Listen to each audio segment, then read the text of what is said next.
एक युवक बहुत ही महत्वाकांक्षी था। उसके बड़े बड़े सपने थे।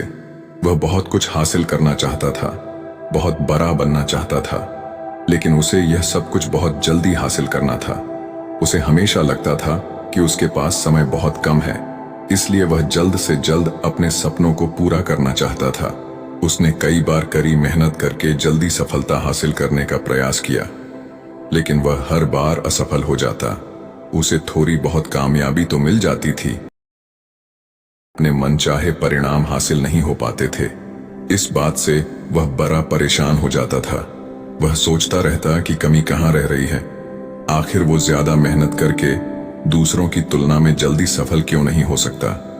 ये प्रश्न अक्सर उसे बहुत परेशान करता था। लेकिन फिर धीरे धीरे उसे समझ आने लगा कि शायद उसे उन नियमों और रहस्यों के बारे में नहीं पता, जिनका उपयोग करके वह कम समय में बड़ी सफलता हासिल कर सकता है। जिस दिन उसे यह बात समझ आई, उस दिन के बाद से वह ऐसे इंसान की तलाश में रहने लगा जो उसे सफलता के उन नियमों और रहस्यों के बारे में विस्तार से समझा सके। तभी एक दिन उसे अपने एक मित्र के माध्यम से एक ऐसे गुरु के बारे में पता चला जो अपनी बुद्धिमत्ता और ज्ञान के लिए दूर दूर तक प्रसिद्ध थे। वो लोगों की समस्याओं को समझकर बड़ी ही बुद्धिमानी और सरलता से उसका समाधान निकाल लेते थे। साथ ही वो मुश्किल से मुश्किल बात को भी बड़े ही आसान शब्दों में समझा देने में माहिर थे। गुरु के बारे में जानकारी मिलते ही अगले दिन वह युवक सीधे उन गुरु के आश्रम में पहुंच जाता है। वो गुरु एक बौद्ध भिक्षु थे। युवक ने उन्हें प्रणाम किया और उनके सामने बैठ गया। बौद्ध भिक्षु ने युवक से आने का कारण पूछा तो युवक ने कहना शुरू किया, मुनिवर, मेरे सपने बहुत बड़े हैं। मैं जीवन में बहुत कुछ बनना और करना चाहता हूँ, बड़ी सफलताएं हासिल करना चाहता हूं, लेकिन मुझे ये सब कुछ कम समय में हासिल करना है। मैंने कई बार कड़ी मेहनत करके जल्दी सफल होने का प्रयास किया, लेकिन मुझे कभी भी मनचाहे परिणाम नहीं मिले। मुझे लगता है कि मुझे सफलता के उन महत्वपूर्ण नियमों और रहस्यों के बारे में जानने की जरूरत है, जिनका उपयोग करके मैं कम समय में बड़ी सफलता प्राप्त कर सकता हूं। क्या आप मुझे उन नियमों और रहस्यों के बारे में विस्तार से समझा सकते हैं? मैं वादा करता हूं कि मैं जरूर उन नियमों का पालन करूंगा। बौद्ध भिक्षु को उस युवक की आंखों में एक ज्वलंत इच्छा शक्ति और जुनून दिखा। वह सफल होने के लिए कितनी भी मेहनत करने और बड़ा से बड़ा त्याग करने के लिए भी तैयार था। बौद्ध भिक्षु ने उसकी आंखों में देखते हुए गंभीर आवाज में कहना शुरू किया, आज मैं तुम्हें 8 ऐसे नियम बताऊंगा जिनका अगर तुम पूरी ईमानदारी से पालन करते हो तो तुम 10 साल के लक्ष्य को 10 महीने में पूरा कर सकते हो। बस शर्त यह है कि इन नियमों पर पूर्ण विश्वास रखते हुए पूरी ईमानदारी से इनका पालन करना है। पहला नियम कि सबसे पहले अपने दिमाग को इस संभावना के लिए खोलो कि हाँ, यह किया जा सकता है। 1 साल का काम 1 महीने में किया जा सकता है। इस बात का अपने दिमाग को विश्वास दिलाओ, क्योंकि जब तक तुम्हें अंदर से ही इस बात पर पूर्ण विश्वास नहीं होगा कि तुम 10 साल के लक्ष्य को 10 महीने में भी पूरा कर सकते हो, तब तक तुम इसके लिए जरूरी कदम नहीं उठा पाओगे। कोई भी लक्ष्य बाहरी दुनिया में पूरा होने से पहले एक बार हमारे दिमाग में पूरा होता है। इसलिए इस संभावना को स्वीकार करो, ठीक उस विद्यार्थी की तरह जिसने साल भर कुछ खास पढ़ाई नहीं की, लेकिन परीक्षा से 1 महीने पहले सब कुछ भूलकर स्वयं को पढ़ाई में झोंक देता है और इतनी कड़ी मेहनत करता है कि उसके परिणाम सभी को आश्चर्यचकित कर देते हैं। जब वह विद्यार्थी 1 साल की पढ़ाई को अपनी कड़ी मेहनत और एकाग्रता से 1 महीने में पूरा कर सकता है, तो तुम अपने लक्ष्य पूरे क्यों नहीं कर सकते? सफलता के नियम तो सभी के लिए एक बराबर काम करते हैं। दूसरा नियम 6 महीने के लिए गायब हो जाओ। आने वाले 6 महीने के लिए भूल जाओ कि तुम्हारा कोई है, भूल जाओ। अपने दोस्तों और रिश्तेदारों को, अपने पड़ोसियों को कोई तुम्हें छोड़कर नहीं जाने वाला। जिसको रुकना होगा वो रुकेगा। बस 6 महीने के लिए अपने सारे दरवाजे बंद कर लो और दूर हो जाओ इन सारी भटकाने वाली चीजों से। यानी कि तुम्हें स्वयं को 6 महीने के लिए दुनिया से गायब कर लेना है, जैसे कि तुम कभी यहां थे ही नहीं। तुम्हें अपने आप को 6 महीने के लिए अपने मन, शरीर, लक्ष्य और उद्देश्य के साथ बंद कर लेना है। 6 महीने कोई बहुत ज्यादा समय नहीं होता है। यह सुनने में बड़ा लग सकता है, लेकिन तुम ये भी तो देखो कि ये त्याग तुम किसके लिए कर रहे हो? अपने मित्रों या पड़ोसियों के लिए या खुद के लिए? इन 6 महीनों में अगर तुम्हारे और तुम्हारे लक्ष्य के बीच कोई आ रहा हो, वो भले कितना ही अमीर हो, प्रभावशाली हो, लेकिन अगर फालतू की बातें कर रहा है तो वहां से गायब हो जाओ। अगर तुम्हारे मित्र और रिश्तेदार अपने मतलब से तुम्हें घूमने बुला रहे हैं तो उन्हें मना कर दो, क्योंकि तुम्हारे जाने या न जाने से उन्हें कोई फर्क नहीं पड़ेगा, लेकिन तुम अपनी जिंदगी में एक कदम पीछे जरूर हो जाओगे। बेमतलब के गप्पे मारने वाले दोस्तों के समूह से दूर हो जाओ। समय बर्बाद करने वाले लोगों से मतलब रखना बंद कर दो। अगर थोड़े रिश्ते खराब होते हैं तो होने दो। अपनी नींद और ऊर्जा को दूसरे लोगों पर बर्बाद करना बंद कर दो और एकदम स्वार्थी बन जाओ। सिर्फ अपने बारे में सोचो, अपने लक्ष्य, उद्देश्य, योजना और परिवार के बारे में बस। और जो भी चीज तुम्हें इनसे दूर ले जा रही है, उन सब विचारों को अपने दिमाग में जला दो। तीसरा नियम, एक सही गुरु की तलाश करो। अगर तुम्हें किसी काम में जल्दी सफल होना है और उसके शीर्ष पर पहुंचना है, तो तुम्हें अपना समय उस काम का साधारण ज्ञान रखने वाले लोगों के साथ बर्बाद नहीं करना चाहिए, बल्कि तुम्हें तो सीधा उस इंसान के पास जाना चाहिए जो पहले से ही उस काम के शिखर पर है, क्योंकि वही इंसान तुम्हें सबसे अच्छे से सिखा सकता है कि शीर्ष तक कैसे पहुंचना है। उसने उन सारी मुश्किलों और बाधाओं का सामना कर रखा है जिनका तुम भविष्य में सामना करोगे, इसलिए वह अपने अनुभवों से तुम्हें ऐसी बातें सिखा सकता है जिसे स्वयं सीखने में तुम्हें अपना बहुत सारा समय खर्च करना पड़ेगा।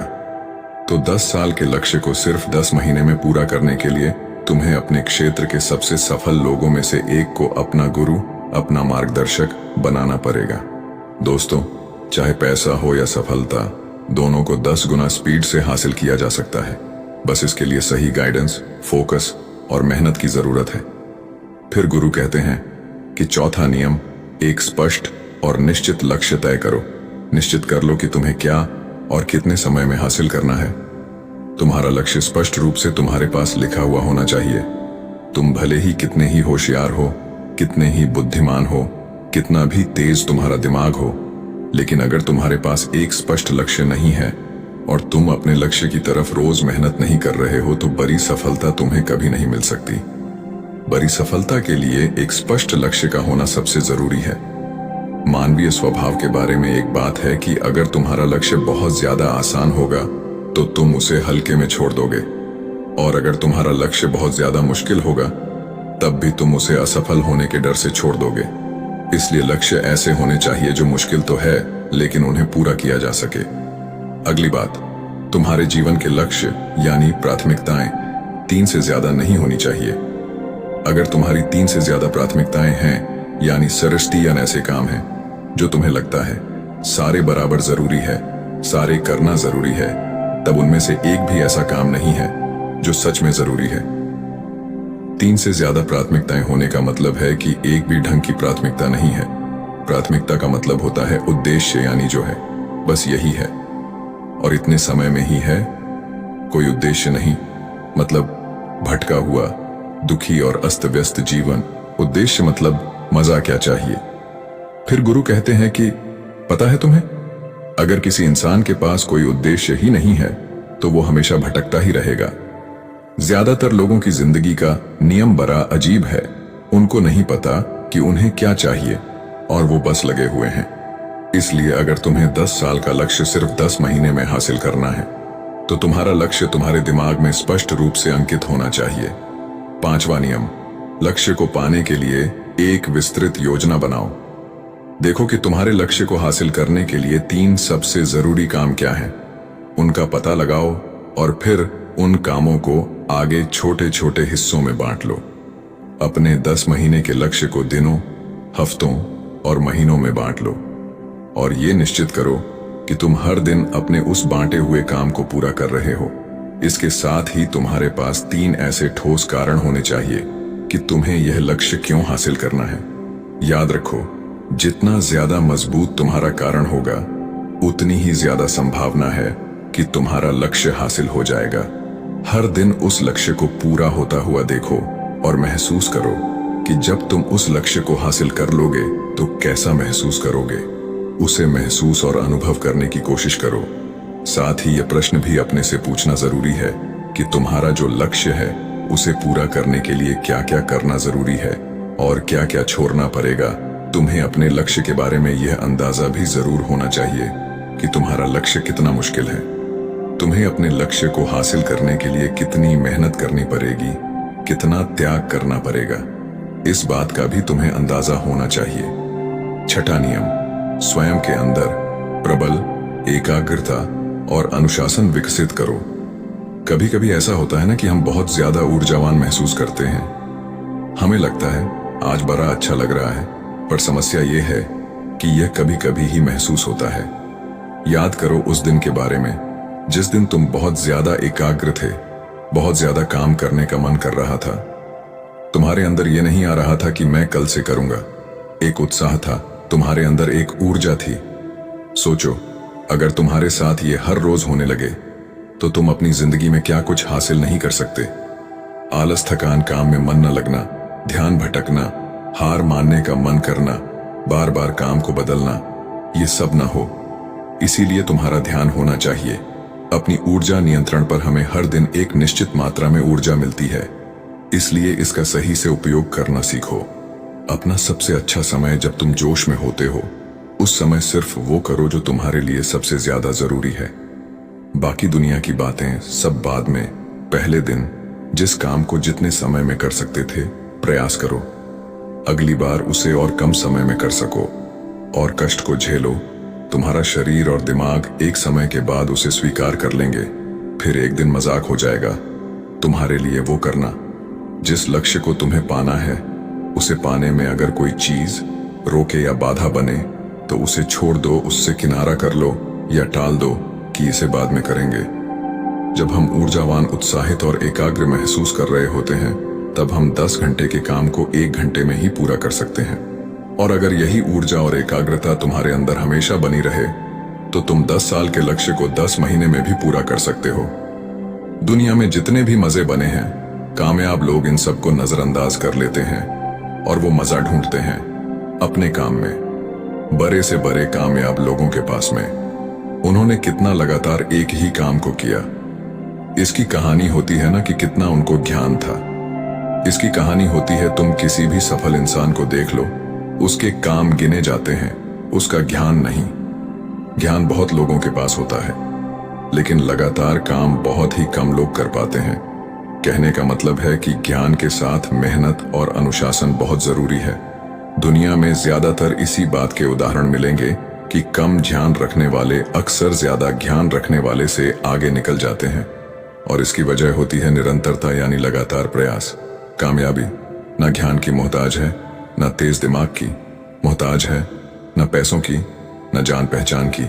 यह कामयाबी गुलाम है लगातार प्रयास की। लगातार कर्म करते रहने की बात जानकारी या ज्ञान की नहीं है। ज्ञान तो पूरी दुनिया ले रही है। बात उस ज्ञान को दूसरों से ज्यादा बुद्धिमानी से उपयोग करने की है। 90% लोग तो अपने दिमाग में परे ध्यान का इस्तेमाल ही नहीं कर रहे, सिर्फ ध्यान लेकर बैठे हैं, कर कुछ नहीं रहे। दुनिया में सफल और अमीर वो लोग बने हैं जिन्होंने ज्ञान मिलने पर उस पर काम शुरू किया, ना कि वो लोग जो कि ज्ञानी हैं। मेहनत हमेशा एक बुद्धिमान इंसान को पीछे छोड़ देती है। जब बुद्धि वाला इंसान मेहनत नहीं करता, एक मूर्ख इंसान लगातार अपनी मेहनत और प्रयास से एक प्रतिभाशाली आलसी व्यक्ति को बड़ी ही आसानी से हरा सकता है। अफसोस की बड़ी कामयाबी के लिए ध्यान चाहिए, ज्ञान नहीं। ज्ञान तो ले सकते हैं, लेकिन भटके हुए मन को लगाना सबसे मुश्किल होता है। दूसरी चीज है अनुशासन और काम को समय पर करना। इस दुनिया में सबसे ज्यादा सपने काम को टालने की आदत ने मारे हैं। सबसे ज्यादा सपने आलस ने मारे हैं। इस टालने की आदत ने कि मैं कल करूंगा, बाद में करूंगा, इसे टालने की आदत ने न जाने कितने लोगों को बुढ़ापे में यह पछतावा करवाया है कि काश मैं एक कोशिश और कर लेता तो 10 साल के लक्ष्य को 10 महीने में प्राप्त करने के लिए कहने एकाग्रता और अनुशासन का होना बेहद जरूरी है। 7वां नियम, उत्तरदायित्व लो और जवाबदेह बनो। अपने काम की व्यक्तिगत जिम्मेदारी लो और उसके प्रति जवाबदेह रहो। किसी एक ऐसे इंसान को ढूंढो जिसके प्रति तुम जवाबदेह बन सको, जिससे अगर तुम किसी काम को करने का वादा करते हो तो वह तुमसे उस काम के पूरा होने या न होने पर प्रश्न कर सके और तुम्हें उसे उत्तर देना पड़े। ऐसे उत्तरदायित्व और जवाबदेही तुम्हें तुम्हारे लक्ष्य से भटकने नहीं देती और तुम्हें समय पर काम पूरा करने के लिए मजबूर करती है। वह व्यक्ति जिसके प्रति तुम जवाब दे रहे होगे वह तुम्हारे माता पिता या गुरु कोई भी हो सकते हैं। 8वां नियम लगातार सीखते रहना और नई चीजों को अपनाना। अगर तुम्हारा लक्ष्य बहुत बड़ा है तो ऐसा नहीं होगा कि तुमने लक्ष्य बनाया और वो तुम्हारी योजना अनुसार पूरा हो जाएगा। तुम रोज मेहनत करते रहोगे और आगे बढ़ते रहोगे, ऐसा नहीं होगा। रास्ते में कई सारे उतार चढ़ाव आते रहेंगे। कई बार तुम बहुत मेहनत करोगे, तुम्हें कुछ अच्छे परिणाम मिलेंगे, फिर तुम मेहनत करते रहोगे लेकिन तुम्हें परिणाम नहीं मिलेंगे। तुम नीचे आओगे, ऐसे ही फिर ऊपर जाओगे और ऐसे ही कई बार होता रहेगा। तब जाकर तुम्हारा दिमाग, तुम्हारा शरीर और तुम्हारा विश्वास ये चीज स्वीकार कर पाएंगे कि हाँ, मुश्किलों के बाद भी तुम बड़ी सफलता प्राप्त कर सकते हो। बात बहुत ही साधारण है, बदलाव प्रकृति का नियम है, इसलिए लगातार नया सीखते जाओ, अपने पुराने बेकार विश्वासों को तोड़ते जाओ और समय के अनुसार नई चीजों और नए तरीकों को अपनाते जाओ। इतना कहने के बाद बौद्ध भिक्षु ने अपनी बात समाप्त की। अब उस युवक को समझ आ चुका था कि उसे जल्दी सफलता हासिल करने के लिए क्या क्या करना है। उसने इस जानकारी के लिए बौद्ध भिक्षु का धन्यवाद किया और वहां से चला गया। तो दोस्तों, उम्मीद है इस वीडियो से आपको काफी। एक बार एक परेशान व्यक्ति एक बौद्ध भिक्षु के पास जाता है और कहता है, गुरुवर, मैं अपनी आदतों से बहुत परेशान हूं। मैं करना तो बहुत कुछ चाहता हूं, लेकिन कुछ भी नहीं कर पा रहा। मैं सफलता की ऊंचाइयों को छूना चाहता हूं, लेकिन अपने आदतों से मजबूर हूं। और सच कहूं तो मुझे यह भी नहीं पता कि सफल होने के लिए मेरे अंदर किन गुणों का होना आवश्यक है। तो उन गुणों के बारे में जानने के लिए ही मैं आपके पास आया हूं। कृपया मेरा मार्गदर्शन करें। बौद्ध भिक्षु ने कहा, जिस तरह से हम बुरी आदतों से मजबूर होते हैं, उसी तरह से अगर हमने अच्छी आदतें पाली तो हम अच्छी आदतों से भी मजबूर हो जाएंगे। और यकीन मानो, अच्छी आदतें बहुत कुछ हासिल करवाएंगे तुम्हें जिंदगी में। आज मैं तुम्हें 15 ऐसी सफल आदतों के बारे में बताऊंगा जो तुम्हें सबसे अलग बना सकती है, तुम्हें मनचाही सफलता दिला सकती है, और तो और अपने जीवन में जो कुछ भी बनना या पाना चाहते हो वो तुम्हें बड़ी आसानी से हासिल करके दे सकते हैं। मेरी बातों को बस यूं ही सुनकर नहीं भूल जाना, बल्कि इन सभी 15 सफल आदतों को अपने दिमाग में अच्छे से बिठा लेना और धीरे धीरे उन्हें अपने जीवन में उतारना शुरू करना। क्योंकि ये आदतें न केवल तुम्हें सफलता दिलाएंगे, बल्कि एक ऐसा अच्छा इंसान भी बनाएंगे जिसे देखकर लोग यही बोलेंगे कि मैं भी इस इंसान के जैसा बनना चाहता हूं। तो 15 सफल आदतों की सूची में पहली आदत है, सुबह जल्दी उठने की आदत डाल लो। अगर दुनिया की कोई सफल और सबसे अच्छी आदत है जिसका हर सफल इंसान पालन करता है, तो वो है भोर सवेरे अपने आलस्य का त्याग कर बिस्तर छोड़ने की आदत। अगर तुम सूरज की पहली किरण से पहले बिस्तर छोड़कर खड़े हो जाते हो और अपने दिन को शानदार बनाने के लिए काम करना शुरू कर देते हो, तो यकीन मानो, पूरे दिन में ऐसी कोई चुनौती नहीं होगी जिसे तुम हरा ना सको। तुम्हारा सुबह उठना यह दिखाता है कि तुम्हारे अंदर कितनी इच्छा शक्ति है, तुम्हारे लिए तुम्हारे लक्ष्य को हासिल करना कितना मायने रखता है। सुबह जल्दी उठने का मतलब है ज्यादा समय, ज्यादा ऊर्जा, ज्यादा प्रयास, जो कि तुम्हें जिंदगी में हमेशा दूसरों से ज्यादा ही दिलाएगा। अगर तुम सुबह देर से उठने की आदत से परेशान हो तो हर दिन सिर्फ 5 मिनट जल्दी उठने का नियम बनाओ और कुछ ही दिनों में तुम सुबह जल्दी उठना शुरू कर दोगे। 15 सफल आदतों की सूची में दूसरी आदत है, हमेशा अपने लक्ष्य के लिए कुछ नए सीखते रहो। ये एक बहुत गजब की आदत है जो हर उस महान इंसान में पाई जाती है जिसने अपने क्षेत्र में अद्भुत सफलता हासिल की है। हमेशा अपने काम के बारे में और सीखते रहो। हम जिंदगी में जितना भी सीखते हैं वो जीवन के किसी न किसी मोड़ में हमारे काम जरूर आता है। सफल लोग अपने सपनों को हासिल करने के लिए तरह तरह के प्रयोग करते हैं। अपने सपनों से जुड़ी हर एक वो बात जानना चाहते हैं जो उनके सपनों को हासिल करने के रास्ते को और भी आसान बना दे। चाहे एक लाइन का ही ज्ञान सीखो, लेकिन हमेशा कुछ नया सीखो जरूर। दुनिया में ज्ञान की कोई कमी नहीं है, लेकिन जिस क्षेत्र में तुम महारत हासिल करना चाहते हो उस क्षेत्र से जुड़े ज्ञान को लेने के लिए हमेशा उत्सुक रहो। हो सकता है तुम कोई ऐसी चीज सीख जाओ जो तुम्हें इतना हासिल करके दे दे जितना तुमने सोचा भी ना हो, पर इसके लिए तुम्हें हमेशा एक बच्चा बनकर सीखना पड़ेगा। 15 सफल आदतों की सूची में तीसरी आदत है, बोलो कम और सुनो ज्यादा। हमारे पास 2 कान और 1 मुंह है। ऐसा इसीलिए है ताकि हम सुने ज्यादा और बोले आधा। सुनने वाले कभी नुकसान में नहीं रहते। सुनने वाले को हमेशा कुछ ना कुछ सीखने को मिलता है।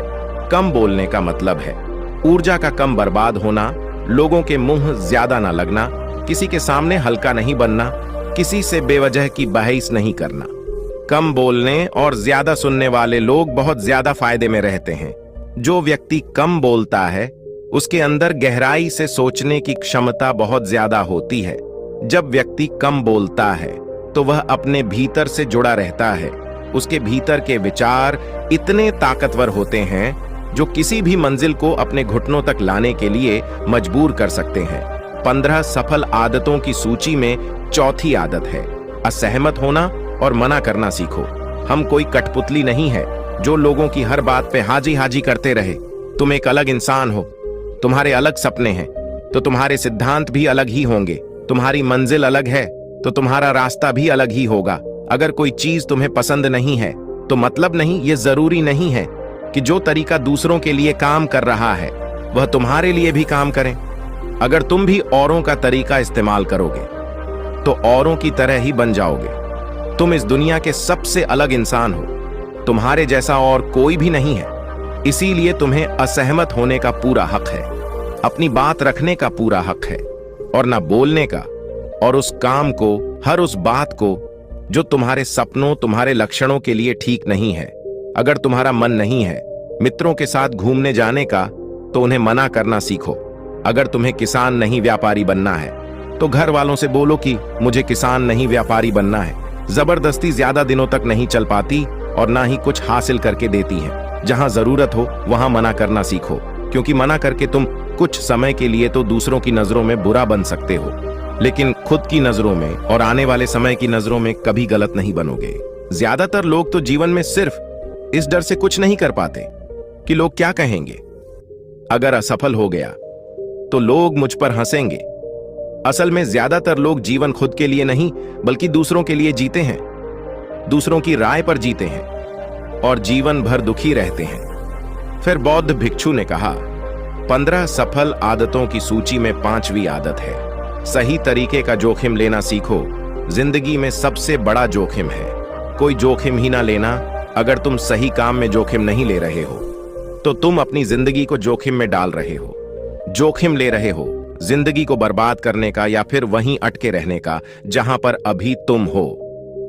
मन से सही चीजों के लिए जोखिम लेने का डर हटा दो। ये डर हटा दो कि लोग क्या कहेंगे। लोग हंसेंगे, मेरा समय बर्बाद होगा, मेरा धन बर्बाद होगा। एक इंसान को जन्म से लेकर मृत्यु तक की उसके सफर में केवल 3 चीज चाहिए, रोटी, कपड़ा और मकान, जिसे कि पाना कोई मुश्किल काम नहीं है। इसके बाद इंसान के पास जो कुछ भी है, अगर वह चला भी गया तब भी व्यक्ति का जीवन कट ही जाएगा। लेकिन तुम्हारा मकसद सिर्फ सुरक्षित रहकर मौत के दरवाजे तक पहुंचना नहीं है, बल्कि एक योद्धा की तरह हर चुनौतियों को धूल चटाकर, जोखिम लेकर, एक विजेता का ताज पहनकर बूढ़े होकर मौत के दरवाजे तक पहुंचना है। सही चीजों के लिए जोखिम लेना चाहिए, इसलिए जोखिम लेना सीखो। तुम जोखिम लेने का कभी भी अफसोस नहीं करोगे। लेकिन अगर तुमने उचित जोखिम नहीं लिया तो अंत समय में जोखिम न लेने का इतना बड़ा पछतावा होगा कि तुम सोच भी नहीं सकते। 15 सफल आदतों की सूची में 6ठी आदत है, उस इंसान को समझने की कोशिश करना जो अगले 60 वर्ष तुम्हारे साथ बिताने वाला है। और वो इंसान तुम खुद हो। तो तुम अपने आप को कितना समय देते हो? तुम अपने अतीत की गलतियों से कितना सीखते हो? तुम अपने वर्तमान को सुधारने के लिए क्या करते हो? अपने भविष्य के बारे में क्या सोचते हो? क्या तुम हर दिन 10 मिनट शांति से अकेले में बैठकर ये सोचते हो कि तुम्हारी जिंदगी में क्या चल रहा है? मैं कहां से आया था, अभी मैं कहां हूं और आगे मुझे कहां जाना है? तुम्हारी सबसे बड़ी जरूरत और तुम्हारी जिंदगी की सबसे बड़ी चुनौती क्या है? तुम्हें बेहतर ढंग से तुम्हारे अलावा और कोई भी नहीं जान सकता। अगर कोई समझ भी सकता है तो अभी तुम्हारे अंदर क्या भावनाएं चल रही हैं, इसके बारे में तुम्हारे अलावा और कोई भी महसूस नहीं कर सकता।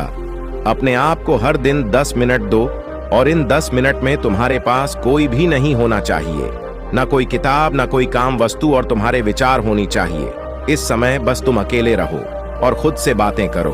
खुद को अंदर से जानने और समझने का प्रयास करो। को अंदर से जानने और समझने का प्रयास करो। 15 सफल आदतों की सूची में 7वीं आदत है, निर्णय लेना सीखो और तुरंत काम पे लग जाओ। ऐसे कितने काम हैं जिन्हें तुम आज तक टालते आ रहे हो? ऐसे कितने निर्णय हैं जिन्हें लेना आज तुम्हारे लिए बहुत जरूरी है, लेकिन तुम निर्णय लेना ही नहीं चाहते, उन्हें टालते रहते हो। ज्यादातर लोग निर्णय नहीं ले पाते कि उन्हें इस काम को करना है या नहीं, इस संबंध में रहना है या नहीं, व्यापार करना या नौकरी करनी है। लोग निर्णय ही नहीं ले पाते और उलझे रहते हैं। निर्णय लेना सीखो। कोई भी निर्णय ना लेने से बेहतर है कि कोई एक निर्णय लो और उस निर्णय को सही साबित करने का प्रयास करो। और जब एक बार निर्णय ले लो तो तुरंत काम पर लग जाओ। जितने भी दुनिया के सबसे सफल लोग हैं, उनका निर्णय लेने और उस पर काम करने के बीच का समय लगभग शून्य होता है। अगर तुमने दिन में 8 बजे कोई निर्णय लिया है, किसी काम की कोई योजना बनाई है, तो 8:01 में तुम्हारे काम उस निर्णय के अनुरूप होते हुए दिखाई देने चाहिए। जिंदगी बदल देने वाली 15 सफल आदतों में से 8वीं आदत है, समय को लक्ष्य में लगाना सीखो। समय एकमात्र ऐसी चीज है जो लगातार कम होता रहता है, वो भी एक सामान्य रफ्तार से। कभी भी इसके कम होने की गति धीमी नहीं पड़ती। समय पर किसी भी चीज का, किसी भी घटना का कोई फर्क नहीं पड़ता। समय एक ऐसी चीज है जिसके तुम सिर्फ साथ दौड़ सकते हो, ना उससे पीछे दौड़ सकते और ना ही उसके आगे निकल सकते हो। आज तुम्हारे जिंदगी में जो भी चल रहा है, तुम्हें उसका सामना करना ही पड़ेगा। समय के साथ चलना सीखो और आज तुम्हारे लिए जो जरूरी है उसे करते हुए आगे बढ़ते जाओ, क्योंकि समय के बहाव में अगर तुम एक बार पीछे छूट गए, फिर चाहे कितनी ही दौड़ लगा लो, वो पहले वाली बात तो कभी नहीं हो पाएगी। जो सो रहा है ना, वो निश्चित रूप से कुछ ना कुछ खो रहा है, और जो जाग रहा है वो लगातार भाग रहा है। हम जैसे ही पैदा होते हैं, उसी क्षण से हमारे समय की उल्टी गिनती शुरू हो जाती है। इसीलिए समय को बर्बाद मत करो, उसे लक्ष्य में लगाओ, खुद को जानने में लगाओ। 15 सफल आदतों की सूची में 9वीं आदत है, फालतू की झंझटों को नजरअंदाज करना सीखो। हमारे पास सीमित समय और एक निश्चित मात्रा में ऊर्जा है। अगर हम इसे हर तरह की छोटी छोटी बातों, बहसों और वे मतलब के कामों में लगाते रहेंगे तो हमारी ऊर्जा वटी रहेगी। हम कभी भी इसे अपने लक्ष्य की ओर एकत्रित नहीं कर पाएंगे और लक्ष्य को हासिल करने से चूक जाएंगे। ज्यादातर लोगों की गलती भी यही है कि वह हर चीज, हर काम में खुद को सम्मिलित करने की कोशिश करते हैं, जिससे उनकी ऊर्जा वट जाती है और वो कुछ भी महत्वपूर्ण नहीं कर पाते। इसलिए जो काम जरूरी नहीं है, जो दूसरे कर सकते हैं, उसे दूसरों को ही सौंप दो और अपनी सारी ऊर्जा, सारा समय अपने महत्वपूर्ण कामों में ही लगाओ। 15 सफल आदतों में से 10वीं आदत है, अपने जीवन से नकारात्मक लोगों को निकालकर सकारात्मक लोगों के साथ रहना शुरू करो। एक नकारात्मक व्यक्ति हमारी ऊर्जा को चूस कर हमारी सोच को भी नकारात्मक बना देता है। इसीलिए ऐसे लोगों से दूर रहने का प्रयास करो। असल में कोई भी व्यक्ति अपने आसपास के 5 लोगों का औसत होता है, यानी हमारे आसपास के वह 5 लोग जिसके साथ हमारा सबसे ज्यादा समय बीतता है। कहीं ना कहीं हम भी उनकी ही तरह बन जाते हैं, उन्हीं की आदतें अपनाने लगते हैं। संगत का असर पड़ता है। अगर तुम्हारे साथ के लोगों को हर चीज में कमी दिखती है तो तुरंत उनके साथ छोड़ दो, क्योंकि ये ऐसे लोग हैं जिन्हें गर्मी में सर्दी और सर्दी में बरसात पसंद आती है। ऐसे लोग कहीं भी खुश नहीं रह पाते और ना ही दूसरों को खुश रहने देते। दुनिया में हर किसी को खुश और आजाद रहने का पूरा हक है। सकारात्मक सोच के साथ जीवन जीने का पूरा हक है। यहां तक कि तुम्हें खुद के साथ भी नकारात्मक बातें नहीं करनी चाहिए, जैसे मेरी किस्मत ही खराब है या मेरे साथ तो ऐसा ही होता है। दुनिया में जितने भी सफल लोग हुए हैं, उन्होंने हमेशा खुद के भीतर एक सकारात्मक इंसान ही देखा है और नकारात्मक लोगों की बातों को हमेशा नजरअंदाज ही किया है। कभी भी मूर्ख और नकारात्मक लोगों से मत उलझो, क्योंकि उनका कुछ नहीं बिगड़ेगा और तुम्हें कुछ मिलेगा नहीं। 15 सफल आदतों में से 11वीं आदत है कि जब भी दिमाग में कोई अच्छा और नया विचार आए तो तुरंत उसे एक कागज पर लिख लो। हमारा दिमाग हर दिन कुछ नए और अच्छे विचार लाता रहता है। अगर हम यह लिखकर सुरक्षित नहीं रखते तो हम इन्हें हमेशा हमेशा के लिए भूल जाएंगे। इसके साथ ही अगर तुम्हारी कोई भी योजना है तो उसे भी अच्छे से लिखो। ऐसा करने से वो योजना हमारे दिमाग में पक्की हो जाती है। इसके साथ ही उन सारी चीजों के बारे में भी लिखो जिन्हें तुम पाना चाहते हो। ऐसी आदतों के बारे में भी लिखो जिन्हें तुम अपनाना चाहते हो या छोड़ना चाहते हो। विचारों को लिख लेने से हमारे दिमाग का बोझ खत्म हो जाता है, उन्हें याद रखने का, और फिर हमारा दिमाग स्वतंत्र होकर एक नए विचारों के बारे में सोच सकता है। 15 सफल आदतों की सूची में 12वीं आदत है स्वस्थ रहो और स्वस्थ जीवन शैली अपनाओ। कम खाओ और ज्यादा बचाओ। रोज सुबह का प्राणायाम, व्यायाम और ध्यान न केवल तुम्हें स्वस्थ रखेगा बल्कि तुम्हें सुंदर भी बनाएगा और तुम्हारे आत्मविश्वास को बढ़ाएगा। एक स्वस्थ मन और स्वस्थ शरीर के साथ तुम अपनी जिंदगी में ज्यादा तेजी से तरक्की कर पाओगे और अपनी मंजिल को हासिल कर पाओगे। पहला सुख होता है निरोगी काया, और इसका पता हमें तब चलता है जब हम गंभीर रूप से बीमार होते हैं। 15 सफल आदतों की सूची में 13वीं आदत है हमेशा खुश रहो, मुस्कुराते रहो। रोने वाले इंसान से कोई भी मित्रता नहीं करना चाहता और ना ही उसके साथ समय बिताना चाहता, क्योंकि हर व्यक्ति के जीवन में अपने दुख, अपनी तकलीफें हैं। फिर कोई क्यों बेवजह के दुख और तकलीफ अपने जीवन में बढ़ाना चाहेगा। इसीलिए मुस्कुराते रहो। अगर तुम मुस्कुराते रहोगे तो दूसरों को तुम में एक उम्मीद की किरण दिखेगी। हो सकता है तुम्हारे मुस्कुराने से कोई और अपनी तकलीफ भुला दे। अब मुस्कुराने का मतलब यह नहीं कि तुम हर समय हंसते रहो। मुस्कुराने का मतलब है कि तुम खुश रहो, सकारात्मक रहो और यह सोचो कि तुम बहुत ही किस्मत वाले हो। तुम्हारे जीवन में कोई कमी नहीं है और अगर कोई कमी है भी तो तुम उसे पूरा कर सकते हो। 15 सफल आदतों की सूची में 14वीं आदत है हमेशा अपनी कमाई से कम खर्च करो और कुछ धन भविष्य की मुसीबत के लिए बचा कर रखो। अधिकतर लोग दिखावे के चक्कर में अपनी कमाई से ज्यादा खर्च कर देते हैं और फिर जिंदगी भर गरीबों के बोझ तले दबकर दुख से भरा जीवन बिताते हैं। इसीलिए सही तरीके से अपनी आमदनी बढ़ाने की कोशिश करो, आमदनी से कम खर्च करो और भविष्य के लिए कुछ बचा कर रखो। 15 सफल आदतों की सूची में 15वीं और अंतिम आदत है एक जिम्मेदारी इंसान बनो। ऐसे बहुत सारे काम हैं जिन्हें करके तुम दूसरों की मदद कर सकते हो। दूसरों के दुखों को कम करने का प्रयास करो, गरीबों का पेट भरो, लोगों के चेहरे पर मुस्कान लाने का प्रयास करो। एक सफल व्यक्ति पूरी तरह से सफल तभी कहलाता है जब वह अपने साथ साथ अपने देश का और समाज का भी भला करे। इसीलिए लोगों की मदद करो, भलाई के काम करो और समाज में अच्छा उदाहरण पेश करने का प्रयास करो। बौद्ध भिक्षु ने आगे कहा, तो ये थी वो 15 आदतें जिन्हें अपनाकर तुम एक सफल जीवन।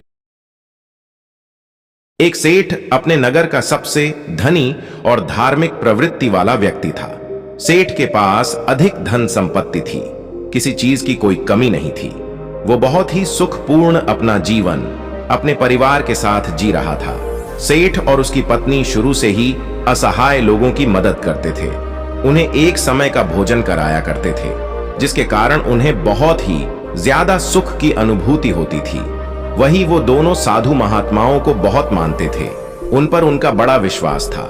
उनके नगर में जब भी कोई साधु महात्मा आते वो उनसे मिलने, उनके उपदेशों को सुनने जरूर जाया करते थे और उन्हें स्वयं के घर ले आकर उनका आदर सत्कार भी किया करते थे।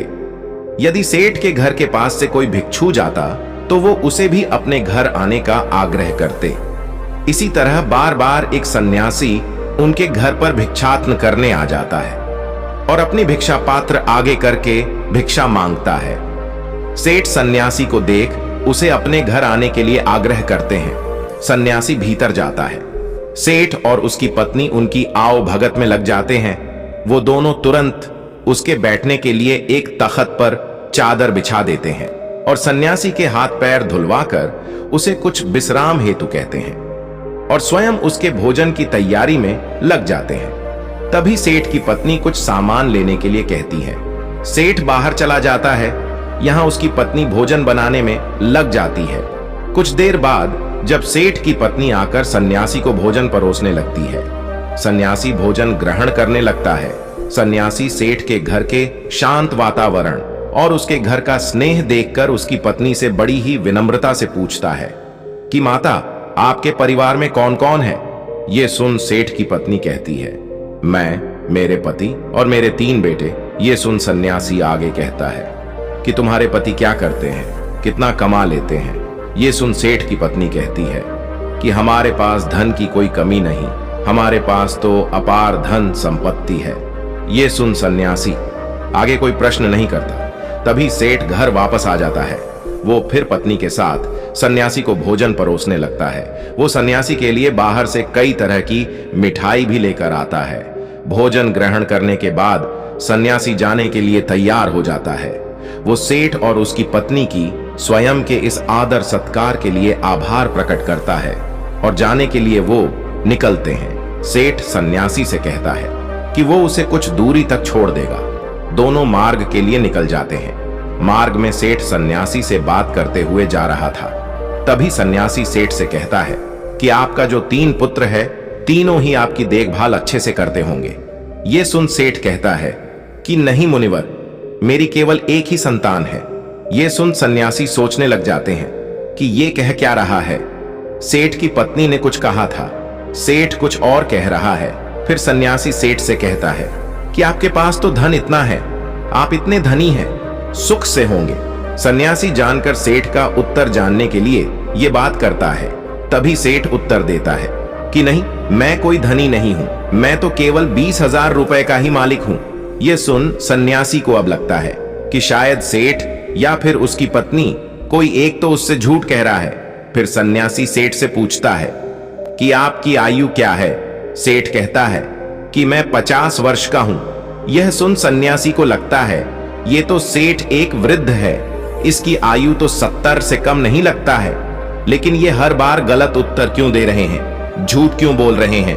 यही सोच सन्यासी अब सेठ से कहता है कि आप इतने धार्मिक होकर भी झूठ बोलते हैं, असत्य का सहारा लेते हैं। आपको देखकर ऐसा लगता तो नहीं? ये सुन सेठ हैरानी से कहता है कि क्षमा करें मुनिवर, लेकिन मैंने आपसे क्या झूठ बोला है? मैंने तो आपसे ऐसा कुछ भी नहीं कहा। यह सुन सन्यासी कहता है कि जो कुछ भी मैंने आपसे पूछा वही प्रश्न मैंने आपकी पत्नी से भी किए, लेकिन दोनों के उत्तर अलग है। यह सुन सेठ कहता है कि कैसा प्रश्न मुनिवर? तब सन्यासी कहता है, मैंने आपकी पत्नी से पूछा था कि उनके घर में कौन कौन है, तो उन्होंने कहा कि आप दोनों के अलावा आपके 3 पुत्र हैं, लेकिन आप कहते हैं कि आपकी केवल एक ही संतान है। जब मैंने आपसे धन के बारे में पूछा कि कितना है, तो आपकी पत्नी ने बताया कि आपके पास बहुत धन है, आप इस नगर के सबसे धनी लोगों में से एक है, और आप कहते हैं कि आप बस 20,000 रुपए के ही मालिक है। अभी मैं जब आपकी आयु पूछी तो आप 50 वर्ष बता रहे हैं, जबकि देखने में आप 70 से अधिक के लगते हैं, यानी आपने झूठ कहा। ये सुन सेठ बड़े ही विनम्र स्वर में कहता है कि क्षमा करें मुनिवर, लेकिन झूठ बोलना पाप है। तो भला मैं आपसे झूठ क्यों बोलूंगा, और वो भी आप जैसे महात्मा से, जिन्हें मैं इतना मानता हूं। ना तो मैंने कोई आपसे झूठ कहा, ना मेरी पत्नी ने, हमने तो बस सत्य बताया है। ये सुन सन्यासी कहता है कि लेकिन आप दोनों के सत्य अलग अलग क्यों हैं? ये सुन सेठ कहता है कि ये सत्य है कि मेरे 3 पुत्र हैं, लेकिन जो मेरी आज्ञा का पालन करता है वो केवल मेरा एक ही पुत्र है। बाकी दोनों को अपने माता पिता से कोई मतलब नहीं है। जो कुसंग में रहता है वो मेरा अपना कैसे, इसलिए मेरे लिए मेरी एक ही संतान है।